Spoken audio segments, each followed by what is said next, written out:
저희 한국침례신학대학교 성사학연구소에서 개최하는 제3차 콜로퀴엄에 오신 여러분들을 환영합니다. 저는 성사학연구소 소장을 맡고 있는 기민석 교수이고, 오늘은 저번에는 한철웅 교수님이 저희와 함께 이야기를 나눴는데, 오늘은 권영주 교수님께서 우리들과 함께 이야기를 나누도록 하겠습니다. 우선 권영주 교수님을 잠깐 소개하도록 하겠습니다. 우선 이 가운데 계시는 멋진 신사분이 권영주 교수님이시고요. 우리 학교를 졸업하시고 MD부는 사우스웨스턴, 그리고 THM은 듀크 유니버시티, 그리고 박사과정은 그 유명한 에스버리 티올로지컬 세미너리에서 박사 과정을 하셨습니다. 자, 그리고 한 분 더 패널로 오신 교수님을 소개하도록 하겠습니다. 우리 권영주 교수님이 신약학 전공이시고요. 똑같이 우리 학교에서 신약학 강의를 오랫동안 해주셨던 신인철 교수님을 소개해드리겠습니다. 우리 신철 교수님은 우리 학부를 우리 학교에서 졸업하시고요. 영국 로햄튼 대학에서 석사를, 그리고 남아공에 있는 프레토리아 대학에서 박사 과정을 마치셨습니다. 자, 우선 권영주 교수님, 우리 학교에 오신 것을 진심으로 환영합니다. 감사합니다. 예. 정석이 없으니까.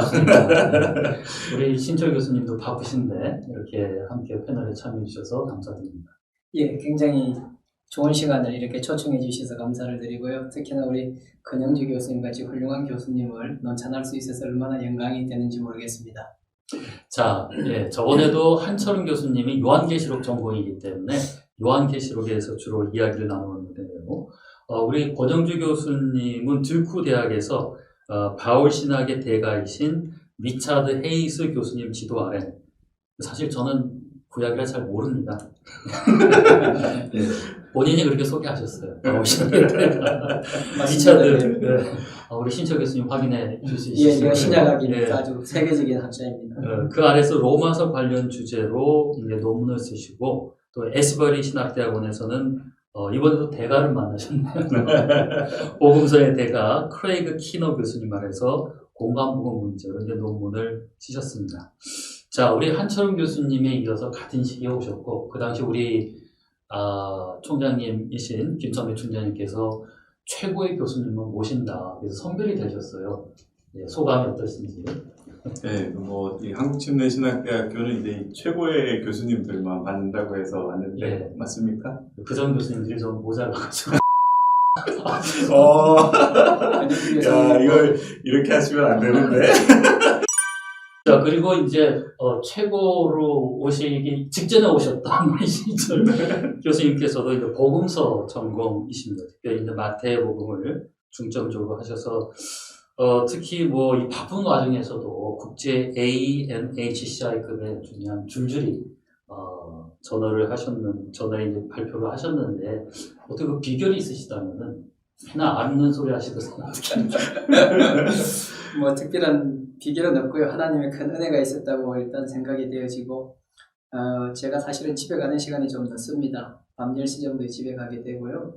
이 논문을 쓰게 된 것은 제가 박사학위 논문을 끝내고 난 다음에 우연히 2편의 논문을 쓰게 됐는데, 그게 이제 네오테스타멘티카라고 하는 곳에 실리게 되었고, 그 다음에 HTS에 실리게 되었는데, 그때 제가 졸업한 학교에서 성서 해석학 연구소의 연구원으로 좀 같이 일을 하자 제안을 받았습니다.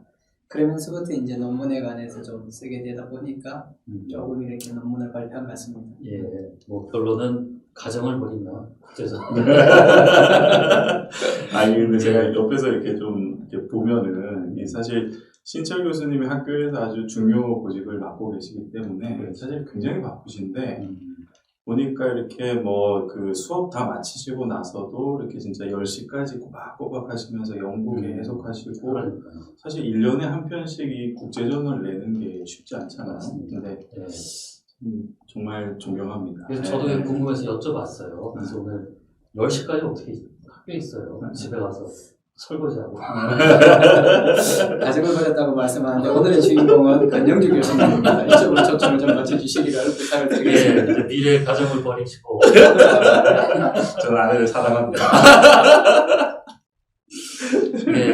그러면 뭐가 나오는가? 논문이 아니라 이제 자녀를 출산하셨다. 자, 우리 권영주 교수님은 본래 바울서신 연구하시다가 박사과정에서는 복음서를 하셨다고 하는데요.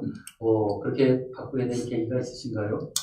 그 이제 전공을 바꾼 거는 사실은 좀 자의반 타의반이었던 것 같아요. 그러니까 이제 제가 그 듀크에서 THM 할 때는 이제 바울서신 쪽으로 쭉 연구를 하고, 그리고 이제 박사과정에서도 이제 바울서신 쪽으로 연구를 쭉 이어가려고 그랬죠. 예.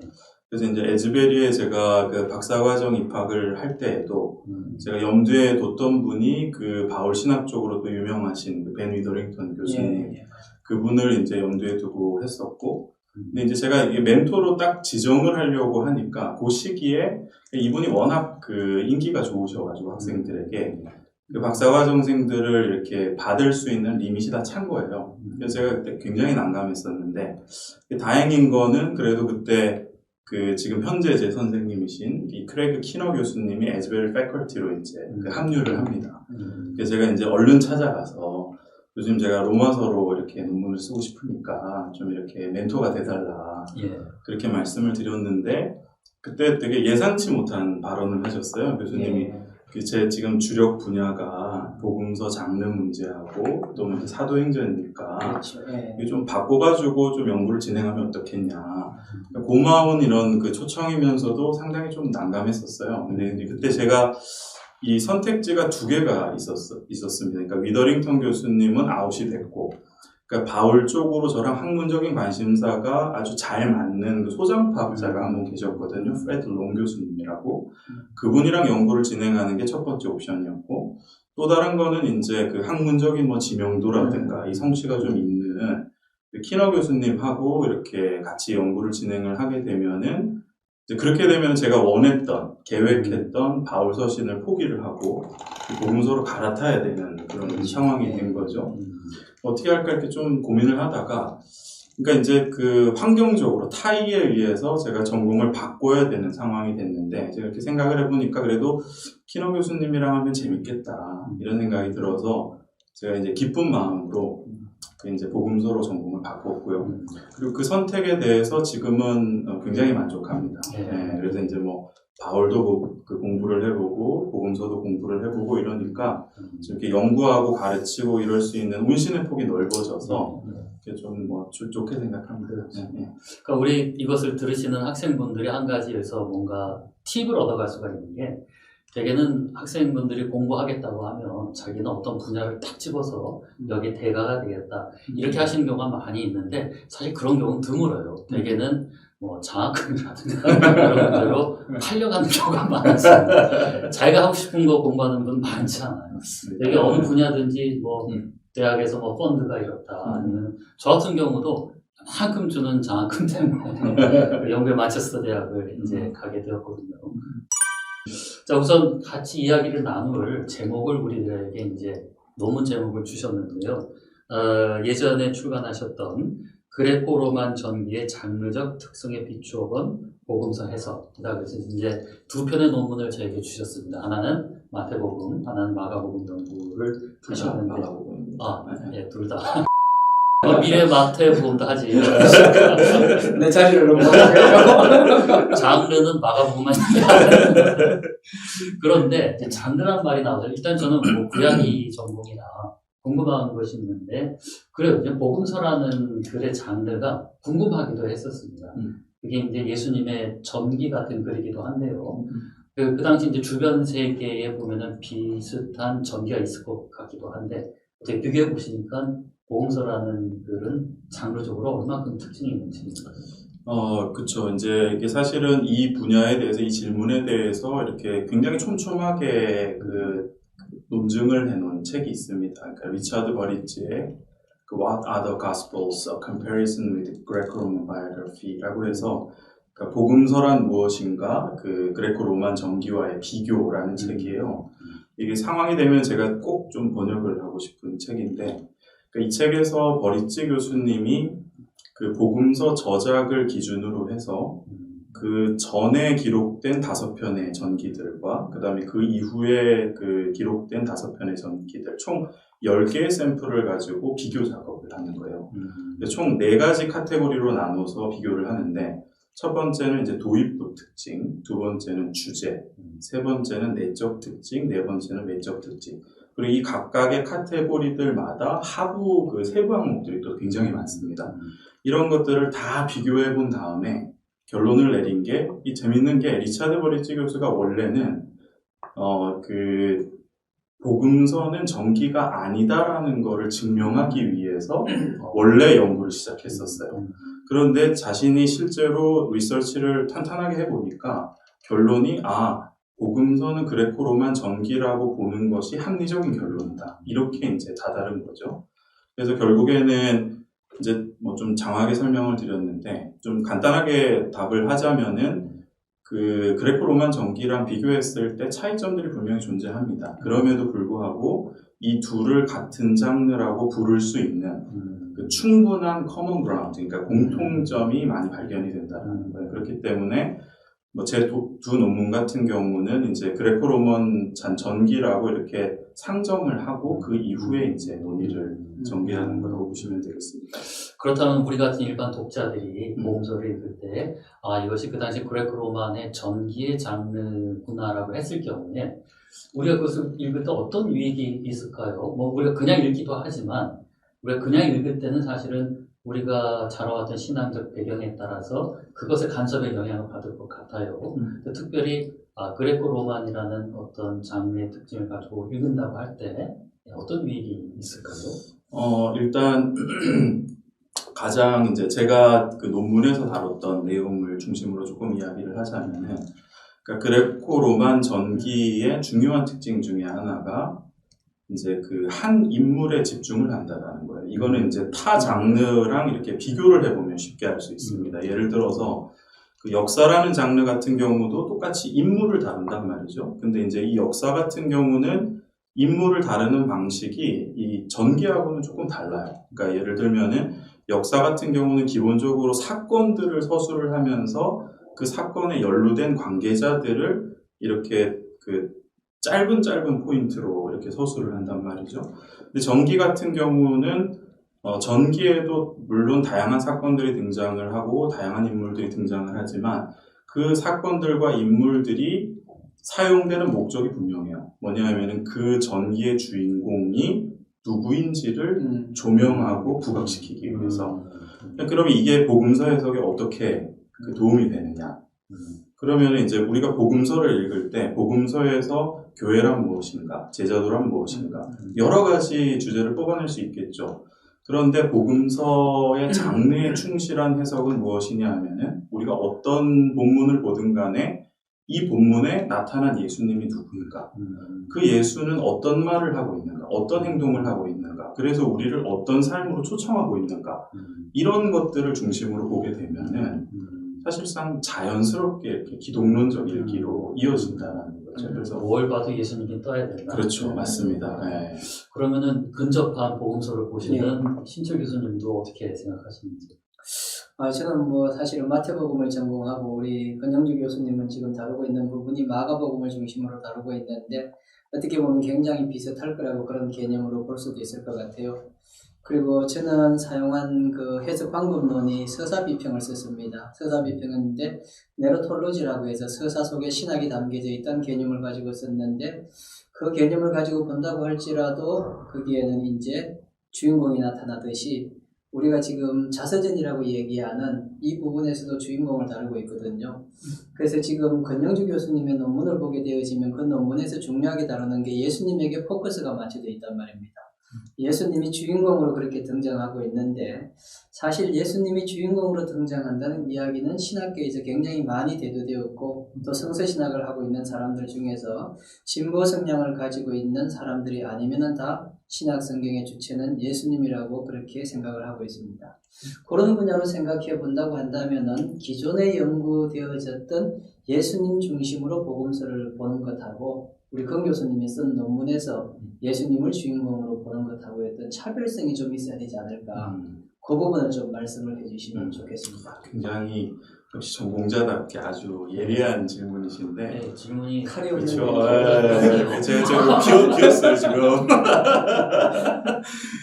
이게 아주 좋은 질문인데요. 그러니까 이제 그 신 교수님이 얘기하신 거는 학계에서도 그렇고, 그 다음에 교회에서도 그렇고, 예수를 중심으로 텍스트를 읽는 것, 예수를 중심으로 성경을 읽는 것이 사실 굉장히 보편화되어 있죠. 그렇죠.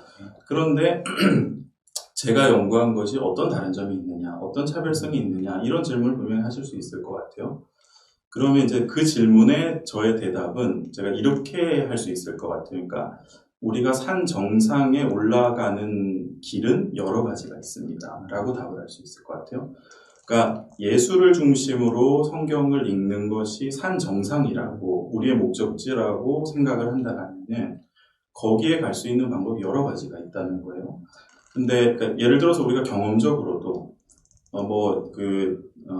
우리가 백두산 꼭대기로 올라간다고 했을 때 아주 험준하고 가파른 A 코스를 택할 수도 있고 그리고 조금 이렇게 시간이 들더라도 경사가 완만하고 좀 이렇게 오솔길도 나오고 이렇게 좀 즐길 수 있는 그런 B 코스를 택할 수도 있잖아요.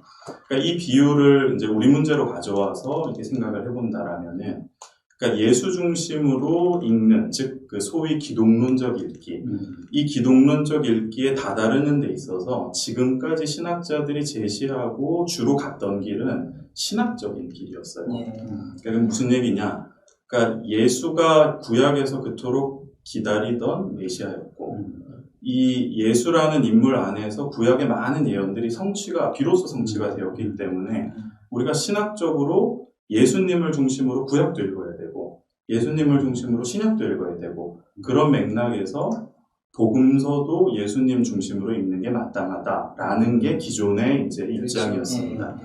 근데 이제 제가 얘기하는 거는 그 산 정상, 즉 그 예수 중심으로 읽는 기독론적 읽기를 새로운 길이 있다라는 거예요. 그 새로운 길이라는 것은 장르적인 그 접근입니다. 그러니까 복음서의 장르가 결국에는 이 그레코로만 전기인데 아까 말씀드렸던 것처럼 그레코로만 전기의 아주 중요한 특징 중에 하나가 그 주인공에 대한 집중적인 관심이라는 거죠.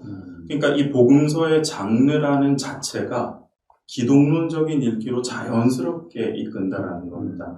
그러니까 이전에 했던 것들과 산 정상은 똑같지만 거기에 어떻게 다다르냐는 전혀 다른 방식이라는 거죠.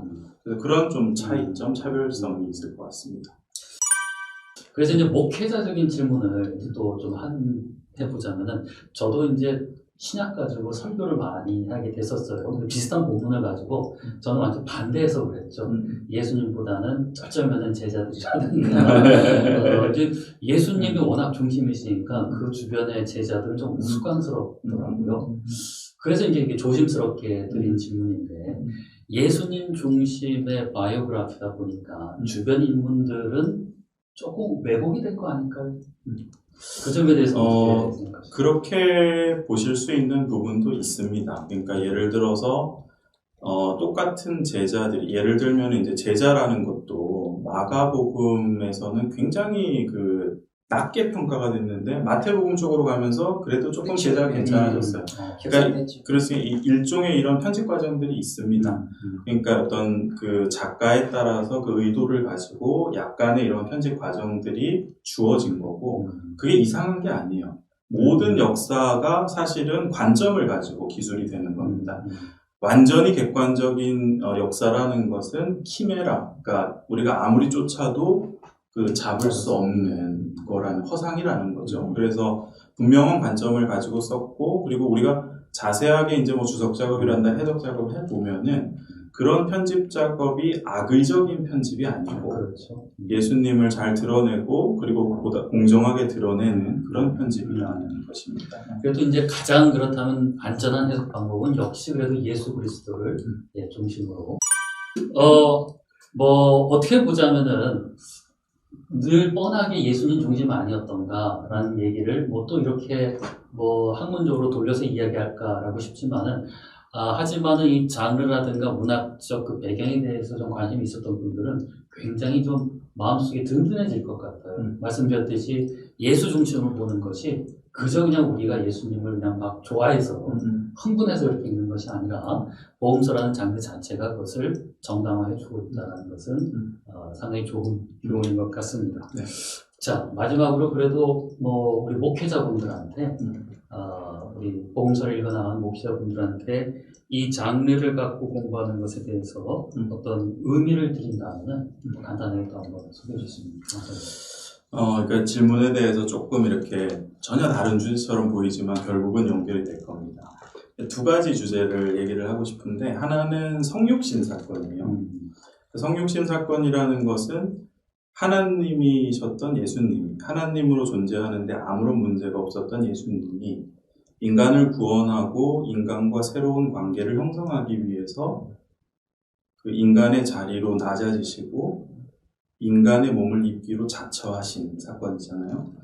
성육신의 어떤 신학적인 의미가 굉장히 많을 텐데, 제가 강조하고 싶은 이 신학적인 의미는 예수님께서 타인과 소통하고 관계를 맺기 위해서 자신을 희생하고 자신을 기꺼이 조정하셨다는 거예요.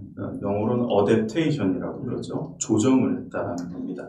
또 다른 풍경은 이제 고린도전서 14장에 등장을 하는데요. 그 고린도전서 14장을 보면은 바울이 방언과 예언을 비교를 합니다.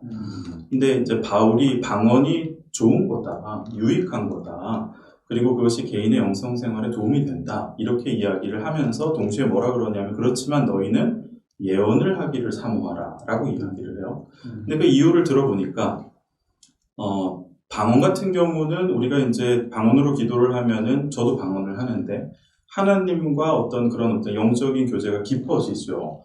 그런데 이 말이 다른 사람들이 이해할 수 없는 말이기 때문에 결국에는 그 사람들에게 신앙적인 유익이 안 된다는 거예요. 그러니까 바울은 다른 사람들의 유익을 위해서 너희가 하나님의 말씀을 모두가 알아들을 수 있는 그런 언어로 선포를 한다라면은, 그러면은 나도 유익이 되고 다른 사람들도 유익이 되지 않겠느냐. 그러니까 예언을 해라. 자, 질문으로 돌아가자면은, 1세기의 그리스도인들이 예수님의 이야기를 자신들만 이해하고 자신들만 아는 그 어떤 개토화된 언어로 선포하지 않고, 당시에 엘리트건 그 평민이건 누구나 쉽게 접근할 수 있었던 장르였던 이 전기를 택했다라는 것은 저는 다분히 의도적이었다고 생각합니다. 그러니까 그들이 알고 있는 이 복음이 그냥 골방에서 그냥 자기들만 아는 언어로 선포되는 것이 아니라 그냥 누구든지 누구에게나 액세스가 가능하고 누구나 들을 수 있고, 그래서 그 사람들도 기쁜 소식을 듣고 이 자리로 초청을 하겠다라는, 저는 굉장히 의지적인 선택이라고 보는 거예요. 그래서 저는 그 1세기 그리스도인들이 그레코로만 전기라는 장르를 선택한 것이 목회적으로도 굉장히 함의하는 바가 크다라고 생각합니다. 그러니까 우리 그 현직 목회자들이라든가 현직에 있는 그 이제 또 목회를 준비하는 신학생들이라든가 평신도들도 결국에는 예수님을 증언해야 된다라는 데 대해서는 아무도 토를 달지 않습니다. 누구나 다 공감하는 이야기죠. 그런데 우리가 점검해 봐야 될 거는, 우리가 세상을 향해서 선포하는 그 메시지가 과연 우리들만 알고 우리들만 이해하는 언어가 아닌지, 그렇다라면 문제가 있다라는 거예요.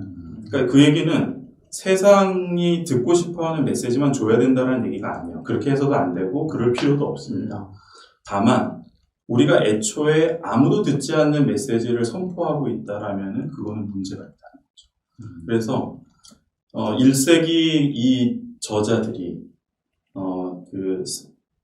예수님께서 인간들과 소통하기 위해서, 새로운 관계를 맺기 위해서 자신을 조정하셨던 것처럼, 그리고 바울이 예언을 하기를 힘쓰라고 했던 것처럼, 저는 이 1세기 저자들도 그레코로만 전기 장르라는 걸 택한 것이 이 복음을 통해 사람들과 소통하겠다, 사람들에게 전하겠다, 사람들을 이 좋은 자리로 초청하겠다라는 의미를 가지고 있는 것 같아요. 그래서 저는 우리 현대 그 목회자들도 이 세상과 공명하는 메시지를 만들기 위해서 우리 편에서의 어떤 그런 노력들이 또 필요하지 않겠나, 그런 생각을 해봅니다. 예, 그 장르의 문제를 가지고 굉장히 목회자분들에게 생각해 볼 만한 좋은 이야기를 해주셨는데요. 그렇다면 우리 권영주 교수님은 강의 언어도 네. 학생의 장르시겠어요? 네, 학생에 최대한 맞춰야죠. 저희는 뭐 그렇죠. 어디까지 맞출 수 네. 있습니다. 그레코로만이 아니라 네. 이제 21세기 유성부에. 네. 자, 우리 침신대 신학부 학생 여러분들 참 행복해 하셔야 될 것 같아요. 우리 번에 한철원 교수님에 이어서 우리 권영주 교수님, 또 이보다 더 흥미롭고 재미있게 여러분들에게 신약성경에 대해서 가르칠 수 있는 교수님들이 세 분이 더 있고 5분 계시잖아요. 그렇죠? 우리 또 성서 언어부터 시작을 해서 많은 것들을 이제 성사 중심으로 우리 신학과가 앞으로 이루어질 텐데, 여러분 어서 오셔서 우리 교수님들과 함께 같이 또 공부를 했으면 좋겠습니다. 저희 학교가 아주 심혈을 기울여서 모신 권영주 교수님이신데, 자, 끝으로 한 학기 이제 우리 학교 교수님으로 이제 임용되셔서, 뭐 코로나 시대라 대면은 못했지만은 한번 침신에서 강의를 하셨는데요. 소감과 함께 앞으로 또 수업을 들으실 학생들한테 하시고 싶은 이야기 있으시면 얘기해 주시면 감사하겠습니다. 이제 사실 제가 모교로 와서 사실은 굉장히 이게 감격이 컸었고요. 그래도 이제 모교에서 후학들을 가르친다라는 것은 언제나 이렇게 가슴이 뛰는 그런 포지션인 것 같아요. 그래서 이제 지난 학기 저희가 이제 비대면이라서 또 그 전에도 그랬었고, 그래서 조금 아쉬운 부분들이 있지만, 이번에 이제 대면으로 전환하면서 저희가 방역 수칙 다 지키고 대면 수업을 할 텐데, 학생들 만날 생각을 하니까 벌써 아주 기분이 좋습니다. 그래서 앞으로 오게 되고 그리고 곧 만나게 될 학생들에게 좀 이렇게 이야기를 하자면은, 제가 마가복음을 전공을 했으니까 이제 마가복음의 말씀을 좀 마무리를 하자면은, 10장 45절 말씀, 그러니까 인자가 온 것은 섬김을 받으려 함이 아니고 도리어 섬기려 하고 자기 목숨을 많은 사람들의 대속물로 주기 위함이다. 그 말씀, 그러니까 그리스도인의 정체성이라는 거, 뭐 다양한 미사 여부를 붙일 수 있겠지만, 뭐 거두절미하고 간단하게 설명을 하면은 그리스도를 주인으로 삼고 그 그리스도를 따라가는 사람들 아니겠어요? 그래서 근데 지금 제가 말씀드렸던 마가복음 10장 45절 말씀에 의하면은 예수님께서 오신 목적을 굉장히 분명하게 이야기하고 있습니다. 인자가 온 것은 다른 사람들을 섬기기 위함이었고, 그리고 궁극적으로는 자신의 삶을 들여서 다른 사람들을 살리기 위함이었다.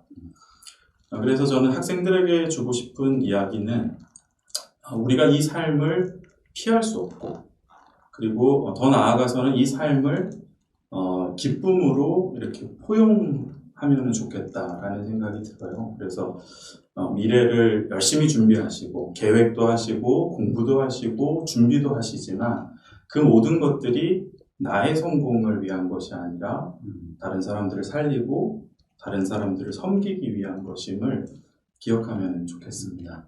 예, 감사합니다. 역시 우리 신철 교수님이 대가라고 소개하신 대로 아주 멋진 말로 마무리를 해주었습니다. 우리 70대 학생 여러분, 벅찬 마음으로 이제 새 학기 시작할 텐데, 또한 이렇게 멋진 교수님들 모시고 있으니까 어서 오셔서 열심히 공부했으면 좋겠습니다. 오늘 콜로키움은 여기서 마치도록 할게요. 우리 권영주 교수님, 신철 교수님 감사합니다. 저 마치겠습니다. 예, 감사합니다. 종훈 씨, 네. 김경 교수님하고 네. 그냥 우리 셋이서 한번 할까? 이따가라도. 우리가 하면 더 그냥 지금 어떻게 할 수가 없어. 그러니까 내가 권영주 교수님은